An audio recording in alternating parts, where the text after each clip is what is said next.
Do you know I'm more likely to give it to the black person? Right. I have a confession though.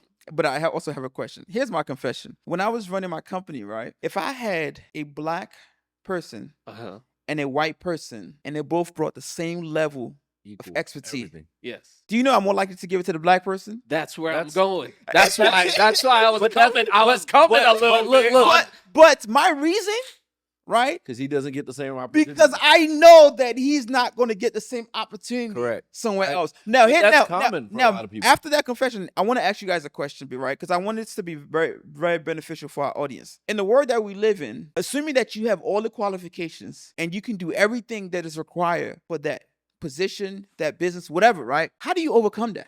I think. Are you saying from a employee standpoint or from a boss? From an employee and from a business. Maybe you can handle employee standpoint. And you can handle the business standpoint. I was gonna say until you said the last part, but I think it's position dependent, right? So if I have everything, all else held equal, right, and it's a black person or a Hispanic person or whatever the audience, if they're all equal, whatever the audience is and what the position requires, I'm gonna favor towards that.